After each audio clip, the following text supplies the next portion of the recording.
Well, it's time for our one-on-one conversation with the new era for Indiana State women's basketball. It's, of course, Chad Killinger taking over the reins here in Terre Haute. Chad, number one. I'm sure there's probably been a million people that have told you congratulations and welcome, but I'll be 1,000,001. Congratulations and welcome to Terre Haute. I have to keep a list and I make sure I get back to everybody. It's been so long, and then new ones keep popping up. So it's almost to the point where it's like I'm afraid to post some things because somebody new is going to tell me congratulations, and I don't want to miss anybody. So. How's this whirlwind just been, and really the process of the job, how it came to your realization that it could be something that you'd wanted to, and how fast it went? Yeah, well, honestly, the whirlwind part's been fun, and just getting to know so many people, and really throughout the process of the job, there was always a connection with everyone I met with on the interview. There was probably someone that we had met or I'd come across in my past and their past, and so it really just everything started lining up and kind of clicking, and being able to share some stories about being in Terre Haute and things that had happened in the past really made it seem like it was just destined to be what we needed to be doing.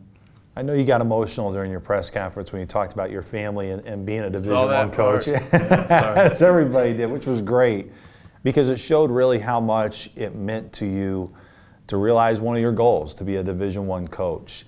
But how much more special does it make it that it happens to be this job? And as you mentioned, there may be some new parts of it, but this area isn't totally unfamiliar to you. Right. No, and it was, I knew going into it that could happen.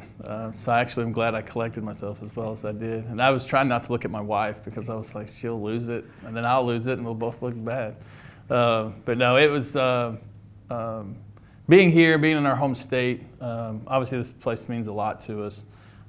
We didn't go to school here, but I know that there's history here, and appreciating that history and what's been accomplished here before us just makes you want to work that much harder to get back to doing that, and knowing that there's fans who take a lot of pride in the program, not wanting to disappoint them, and really not even from a winning perspective or a trophy perspective or anything like that, but just putting a product on the floor that people want to come and see, and they want to be a part of it, and they want to get to know the young women that are in the program. I mean, all those things are important, but kind of touching back on the family aspect of it, the journey has been long, but at the same time, very worthwhile. The young women and even men, when I was coaching on the men's side, and men's players at places I've been the head women's coach at, those relationships are always going to be important to us, and have always had an impact on our children. But being able to kind of give our own children a place to call home has been important to us for a while, so that was a big factor. One of the areas which you really just touched up on, I'm glad you did in your press conference, was the history here at Indiana State and how it's a program that maybe doesn't necessarily get looked at in terms of the history part of it. When you think of Coach Weedy and his days here with Melanie Beglin, who of course has her number retired, those days were not a long time ago. And then Terry Morin, who of course is doing a great job down in Bloomington, she was able to win a conference championship here in 2014. Why was that so important for you to, as you move forward, you want to create your own history and have success, but also to remind your current players and players that you bring in, there's a lot of history here, and not just history, but a lot of proud history. Well, that's something that, the first program I ever took over had then only won 5 games. That was like the school record for a single season. So going there wasn't a lot of history. So we started creating that, putting together records lists, history lists. We were only there for 3 years, but we were able to kind of build a foundation. And when we moved away from there, that wasn't kept up. And so that really bothered me because I felt like you're doing a disservice to the people that came before you.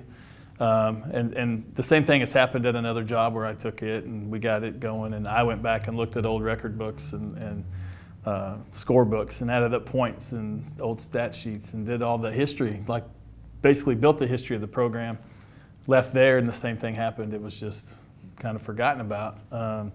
And so, at Moberly, it was different. There was a history there. Didn't have to go back and do as much work in terms of building that. And so, the history of a program is important to me. Being at Moberly, we would bring, whether it was a reunion, like an alumni day type thing, but we would call it the Greyhound basketball reunion. We'd bring all the players back that had ever played there, recognize them, let our players see the people who had come before them, give them a chance to talk. I mean, I think it was our last year, maybe second to last year there, the actual first person that ever signed a letter of intent at Moberly Junior College was at the game. So we got a picture with her, put it on the wall, said the First Lady Greyhound. Like those things I just think are important in terms of understanding where you're at, where a program's been, where it can go. And so all those things are just important to me. As we get into the program that you're going to build here in Terre Haute, well, prior to that, kind of one question on it. We were joking about this individual before he came on, but I know he's important in your role here. You know, we talk about folks here that are true sycamores, but also someone who you can lean on for advice, and somebody that's been a university president, an athletic director, and a coach. That's a rare combo, and of course Mitch Hannes, who has done a tremendous job leading our baseball program here.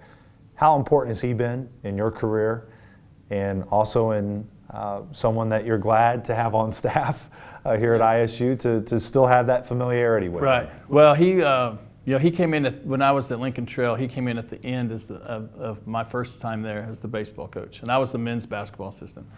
So we went to Texas, and we turned that program, gave him some respectability.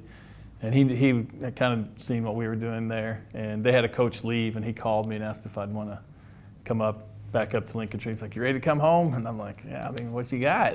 and so we ended up, he did an interview. He and I interviewed, or he interviewed me for the head women's basketball job at Lincoln Trail, as I caught infield for him, hitting ground balls to Derek Hannes's Babe Ruth All-Star team.